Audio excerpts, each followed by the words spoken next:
Perkenalkan, saya Rikita Suwarno akan menjelaskan mengenai mata kuliah mikrobiologi.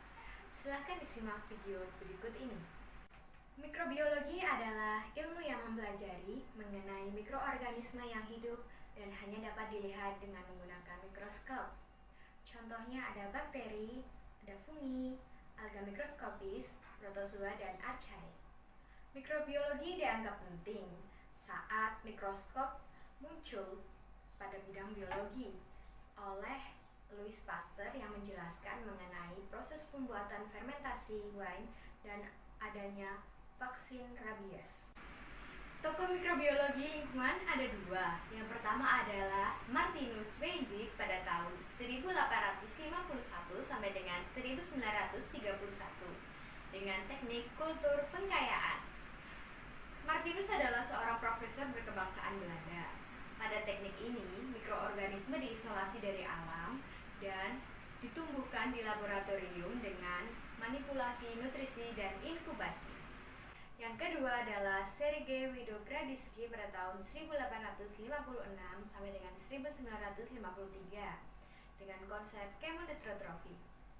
Sergei berasal dari Rusia. Pada konsep chemonitrotrofi, yakni hubungan antara oksidasi senyawa anorganik dengan konservasi energi di teknik pengkayaan Winograd. Mikrobiologi modern ada dua, yaitu yang pertama adalah mikrobiologi basic atau dasar dan yang kedua adalah mikrobiologi applied atau teraplikasi. Mikrobiologi dasar mengacu pada penemuan baru di bidang mikrobiologi. Sedangkan mikrobiologi teraplikasi mengacu pada aspek pemecahan masalah yang berhubungan dengan bidang mikrobiologi. Beberapa istilah dalam antimikroorganisme. Yang pertama adalah bakteriostaltik, artinya adalah menghambat bakteri dengan cara kontemporer atau di pause. Yang kedua adalah bakteriostal, artinya adalah bahan kimia yang mematikan secara permanen. Yang ketiga ada disinfektan, yaitu bahan kimia untuk mematikan bakteri patogen pada benda mati. Dan yang keempat ada steril. Steril berarti adalah bebas dari kehidupan bakteri patogen. Dan yang kelima adalah septik. Septik yaitu adanya infeksi pada jaringan hidup yang sedang diinfeksi. Mekanisme kerja antimikroorganisme ada 4 macam. Yang pertama adalah perusakan DNA. Yang kedua adalah denaturasi protein. Yang ketiga yaitu gangguan pada gugus sulfhidril. Dan yang keempat adalah antagonisme kimiawi. nCoV-19 atau novel coronavirus merupakan jenis virus baru yang berasal dari virus corona. Dinamakan virus corona karena bentuknya seperti mahkota dalam bahasa Yunani. Penyakit karena virus corona ditandai dengan gejala demam, pusing, sakit tenggorokan, dan mudah letih.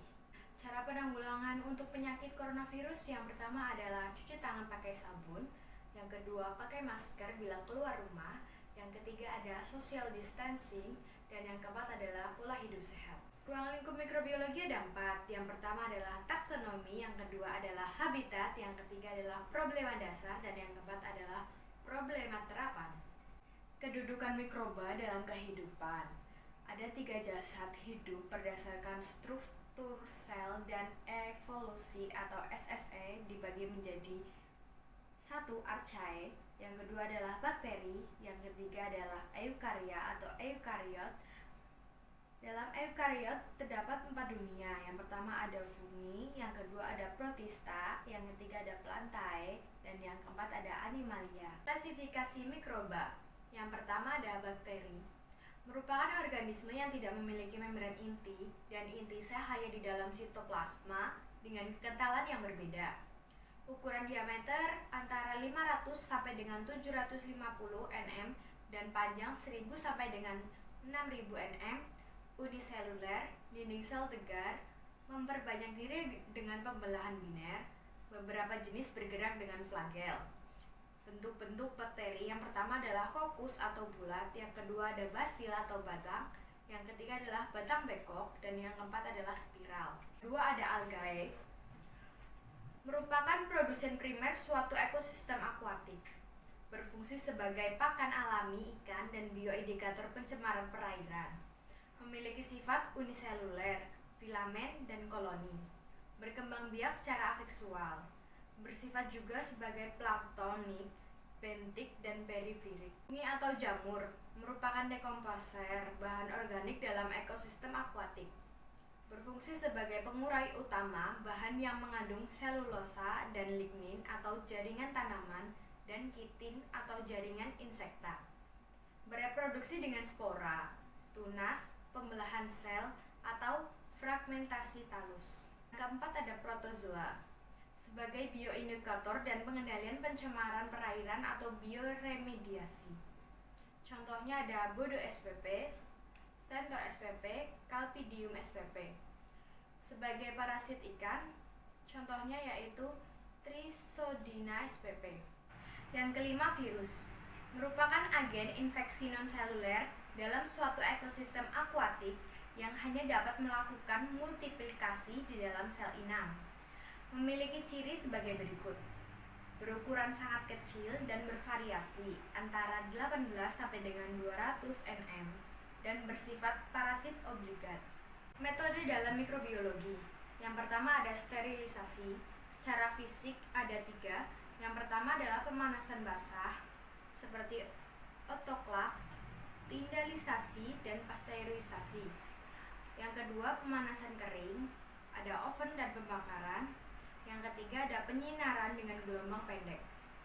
Secara kimia ada antiseptik, alkohol, dan sebagainya. Secara mekanik ada penyaringan. Yang kedua, mikroskopi. Mikroskopi dibagi menjadi 2. Yang pertama ada mikroskop cahaya dengan pembesaran 1000 sampai dengan 2000 kali. Terdiri dari mikroskop medan tenang, mikroskop fase kontras, mikroskop medan gelap, mikroskop fluoresensi. Yang kedua, mikroskop elektron, yaitu pembesaran antara 200.000 sampai dengan 1 juta kali. Pewarnaan struktur sel. Metode dalam pewarnaan struktur sel antara lain: 1. Spora, berbasis pada terbentuknya spora yaitu tipe endospora dan exospora. Proses pembentukan spora. Beberapa bakteri membentuk spora karena adanya tekanan yang tidak menguntungkan. Bakteri yang membentuk spora yaitu Clostridium tetani dan Bacillus anthracis. Spora sangat resisten terhadap panas dan dapat hidup dalam jangka waktu yang panjang. Spora akan mengalami germinasi dan membebaskan bakteri pada saat yang menguntungkan. 2. Kapsula. Pewarnaan berbasis dengan adanya kapsula atau lapisan luar adalah dengan gram positif dan gram negatif. 3. Flagella, yaitu pewarnaan berbasis pada keberadaan flagella. Yang keempat, badan inklusi. Pewarnaan berbasis dengan adanya sintesis granula. Proses pewarnaan gram. Usapkan selapis tipis spesimen ke permukaan kaca objek yang sudah dibersihkan dari kotoran dan lemak. Sediaan ini disebut dengan smear. Smear dilewatkan di atas spiritus 3-4 kali untuk memfiksasi atau mematikan mikroorganisme. Smear digenangi dengan gram A atau kristal violet selama 4 menit, kemudian buang cat, lalu cuci sediaan dengan air mengalir. Smear digenangi dengan gram B atau lugol selama 1 menit, kemudian buang lugol, lalu cuci sediaan dengan air mengalir. Smear digenangi dengan gram C atau dekolorisel atau alkohol asam selama 45 detik, kemudian buang gram C, lalu cuci sediaan dengan air mengalir. Smear digenangi dengan gram D atau safranin selama 4 menit, kemudian buang gram D, lalu cuci dengan sediaan dengan air mengalir. Tetesi dengan minyak imersi dan lihat menggunakan mikroskop pembesaran 1000 kali. Medium biakan dan teknik biakan murni. Medium biakan ada 2. Yang pertama adalah media hidup dan media mati. Media hidup khususnya virus. Media mati yaitu selain virus, seperti media cair, media padat, dan media setengah padat. Pertumbuhan dan perkembangan mikroorganisme.